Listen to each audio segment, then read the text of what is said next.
Jadi sufi-sufi itu ada yang ketat, ada yang sedang, ada yang santai.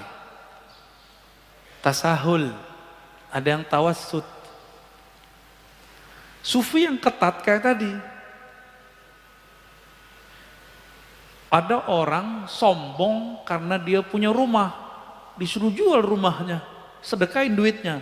Nggak kuat kan Pak ketemu guru begitu? Ada orang yang merusak dia, keluarganya, disuruh cerain. Kan nggak kuat Pak kita begitu. Nggak kuat, itu thariqat tasawuf lama yang ketat. Ada orang hobi makan minum, dikurangi makannya, dikurangi minumnya. Proteslah banyak ustadz di Sumatera, karena di Sumatera itu kalau suluk tarikan Naqsyabandiyah nggak makan daging Pak. Ustadz-ustadz yang modus, sebenarnya dia suka makan daging, makan rendang, makan apa tuh gaji-gaji itu ya, gazebo namanya. Itu suluk apa-apaan, kok mengharamkan daging? Kok kita nggak boleh makan daging? Nafsunya lagi ngomong, nafsunya demo. Orang suluk nggak ada urusannya sama nafsu dia. Itu kejadian Pak banyak. Ustadz, selevel ustadz, bahkan menuduh orang-orang yang sedang suluk itu mengharamkan daging. Tidak, nggak ada mengharamkan daging. Taib. Ada yang sedang ini melihat kondisi si murid, menyesuaikan kurikulumnya, nyesuaiin si murid, tapi batinnya tetap harus kuat. Kalau tasahul santai, tasawuf underground kan sekarang ada ya, ada tuh ustadznya juga muda juga tuh, beliau berdakwah di kalangan anak jalanan yang gak kepikiran sama kita dia buat. Sebenarnya jemaah tabligh itu bagian dari tasawuf menurut saya ya. Cuma mungkin tasawufnya sudah ala Syekh Zakaria Al-Kandahlawi, campuran antara tarekat, ahli hadis sama tradisi India ya. Itu tasawuf juga. Lalu beliau kasih rumus Ibnu Ajibah, tasawuf itu awaluhu ilmun, awalnya ilmu, tengahnya amal, akhirnya mauhibah, pemberian hadiah dari Allah Subhanahu wa ta'ala. Jadi berilmu dulu, lalu beramal, baru dapat laduni dari Allah. Jangan langsung laduni ya. Tapi ilmu kan beragam, ada ilmu tentang riyadhah, latihan, mujahadah, ada ilmu yang lebih tinggi, ilmu ma'rifatullah.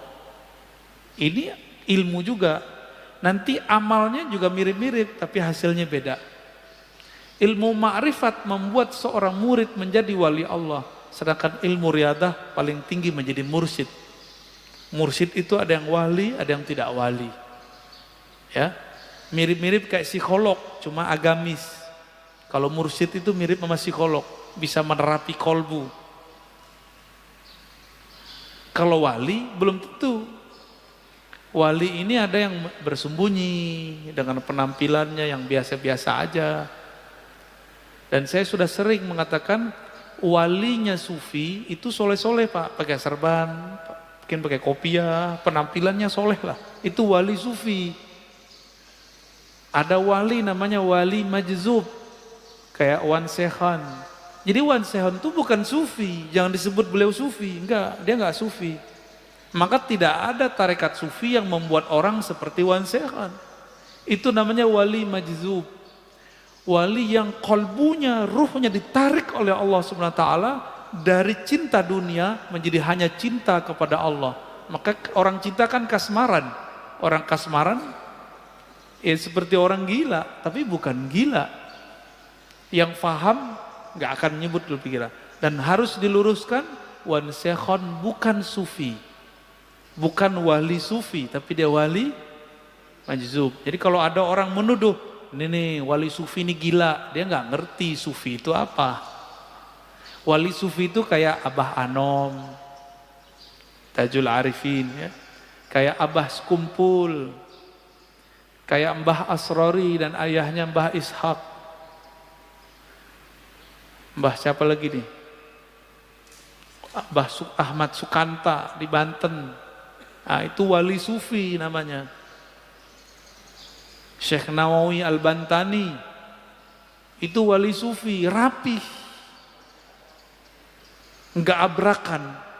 Kalau wali majzub, ya abrakan Pak. Dan itu bukan sufi. Tidak bisa ngangkat murid. Cuma bisa ada orang khidmah kepada dia, dia dapat berkah. Tapi itu bukan kurikulum tasawuf. Buka kitab ini nggak ketemu namanya wali majzub, bisa dijadiin guru, nggak ada. Jadi seperti Wan Sekhon, itu tidaklah dapat bisa dijadikan mursyid. Beliau asik dengan mahabbahnya, nggak bisa. Gimana orang mau berguru kepadanya? Jadi itu bukan wali apa sufi, tapi wali apa? Wali majzub. Terus yang ketiga ada wali yang menyembunyikan ma'rifatullah dalam dirinya dengan cara melakukan menzahirkan hal-hal yang membuat orang mencelaknya, disebut wali malamatiyah. Ini tersebut dalam kitab Imam Ahlus Sunnah Al-Imam Suhrawardi, kitabnya Awariful Ma'arif, murid dari Syekh Abdul Qadir Al-Jilani yang disepakati ketasawufannya, kesufiannya. Malamatiyah ini kalau dia ketemu dengan orang yang satu channel dengannya, baru dia tunjukkan baju kewaliannya. Tapi kalau di depan orang-orang biasa kayak kita-kita ini, dia tunjukin yang aneh-aneh Pak, yang kira-kira kita nggak akan mengira kalau dia menyimpan ma'rifatullah di kolbunya. Masa si wali begini gitu? Masa si wali pakai celana pendek misalnya gitu Pak? Itulah kalam Ibnu Athaillah Sakandari dalam kitab Ibnu Athaillah, subhana man satara sirral khususiyah bizuhuri al-basyariyah. Sungguh hebat Allah, Allah sembunyikan agen-agen ma'rifatnya dalam rupa sisi manusiawi. Kadang pedagang kelontong, mungkin dia seorang sopir angkot, sopir Grab, siapa tahu, wallahu alam. Bukan berpenampilan kayak kiai, kayak ustadz. Jadi kalau wali sufi mirip sama kiai. Kalau majzub, ya suka-suka dia abrakan. Wali malamatiyah seperti kisah Nabi Musa dan Nabi Khidir. Nabi Khidir menunjukkan maksiat Pak di depan Nabi Musa, benar nggak? Maka antum nggak akan kuat ketemu wali malamatiyah, bisa kafir, mending nggak ketemu. Masalahnya di akhir zaman begini, wali-wali ini kan susah diketahui. Dan besar kemungkinan wali al-ghaus di akhir zaman nanti malamatiyah. Nabi Musa aja gagal Pak. Tapi dianggap berhasil dengan syafaat dari Allah, 3 kali dia ingkar. Bener gak? Nabi Musa bisa ingkar. Loh kita siapa? Kita bukan Nabi Musa. Kalau Allah tidak menakdirkan kita bisa terima, tidak membantu rohani kita, kita bisa nggak kenal tuh sama wali malamatiyah ini. Wali malamatiyah ini punya trauma dengan iblis. Iblis itu dulu namanya Azazil, bertambah ilmu ma'rifatullah karena dia beramal ribuan tahun, bertambah ujub. Dia merasa mendapatkan pengetahuan, bertambah ujubnya, bertambah sombongnya. Supaya tidak terjadi itu, supaya orang tidak mengkultuskan dia, wali malamatiyah ini menghancurkan karakter-karakter sisi kesolehannya. Supaya orang nanti menghujatnya. Di saat ada orang menghujatnya, disitulah dia kemudian tidak ujub. Itu malamatiyah. Itu bukan sufi loh ya. Jadi yang sufi yang pertama aja. Kecuali si malamatiyah sudah diperbaiki oleh Allah lahirnya, baru dia nanti persis kayak sufi. Kapan itu kita nggak tahu ya. Dan di akhir kata Imam Zarruq, definisi sufi ini tasawuf itu banyak. Tablugh nahwal alfain, beda imam, beda pengalaman. Kira-kira ada sekitar 2000 definisi tasawuf. Namun semuanya berpulang kepada satu hal. As-sidqut tawajjuh ilallah. Kesungguhan, kejujuran, kebenaran bertawajuh menghadapkan diri kepada Allah. Jadi itulah awal dari doa iftitah, wajjahtu wajahiyah. Itulah tasawuf. Supaya mencapai wajjahtu bisa jutaan cara. Itulah namanya tarekat sufi.